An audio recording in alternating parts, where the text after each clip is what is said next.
நாம கடவுளை விட்டு பின்வாங்கி போகும்போதெல்லாம் சீர்கேட்டுக்குள்ளாக போகின்றோம்.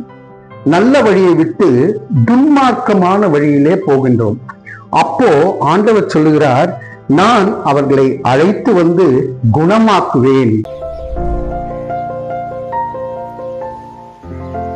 கிறிஸ்துவுக்குள் மிகவும் பிரியமானவர்களே, ஓசியா கடைசி அதிகாரம் 14வது அதிகாரம் 4வது வசனத்திலே கர்த்தர் நம்மோடு பேசுகிறார். சொல்லுகிறதை கேளுங்கள்.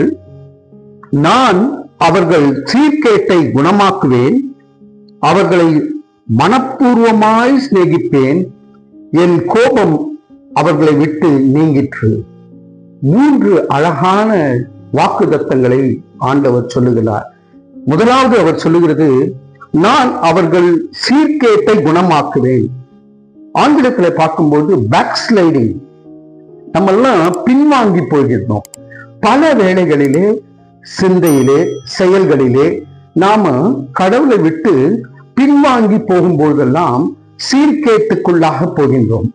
நல்ல வழியை விட்டு துன்மார்க்கமான வழியிலே போகின்றோம். அப்போ ஆண்டவர் சொல்லுகிறார், நான் அவர்களை அழைத்து வந்து குணமாக்குவேன் என்று சொல்லுகிறார். I will heal them. இன்னைக்கு இந்த பேக்ஸ்லைடிங்னால விழுந்து போன நம்ம ஆண்டவர் சொல்லுகிறார், ஐ வில் ஹீல் யூ என்று சொல்லி. எத்தனை அழகான ஒரு வாக்குத்தத்தம் பாருங்க. 2வது, அவர்களை மனப்பூர்வமாய் சிநேகிப்பேன். I will love them with whole heartedness என்று சொல்லுகிறார். பாருங்க, இன்னைக்கு மனப்பூர்வமா சிநேகிக்கிறதுக்கு நமக்கு யாரும் இருக்க மாட்டாங்க. ஒரு நேரத்துல சிநேகிப்பாங்க, திரும்ப பின்வாங்கி போவாங்க. ஆனா மனப்பூர்வமாய் கடவுள் நம்மை சிநேகிப்பேன் என்று சொல்லுகிறார். What a friend we have in Jesus. பாருங்க. அடுத்தது 3வது, என் கோபம் அவர்களை விட்டு நீங்கிற்று. ஆண்டவர் நம் மீது கோபப்பட்டார். நம்ம தப்பு செய்யும் பொழுதெல்லாம், பேக்ஸ்லைட் பண்ணும் பொழுதெல்லாம், ஐயோ என் பிள்ளை இப்படி போறானே என்று சொல்லி சில நேரங்களிலே கோபப்பட்டார். அவர் பீறினார், நம்மை அடித்தார், நம்மை காயப்படுத்தினார், ஆனால் குணமாக்கினார். I will heal you, I will love you eternally, now I will no more have anger on you என்று சொல்லி ஆண்டவர் சொல்கிறார், என் கோபம் அவர்களை விட்டு நீங்கிற்று என்று சொல்லுகின்றார்.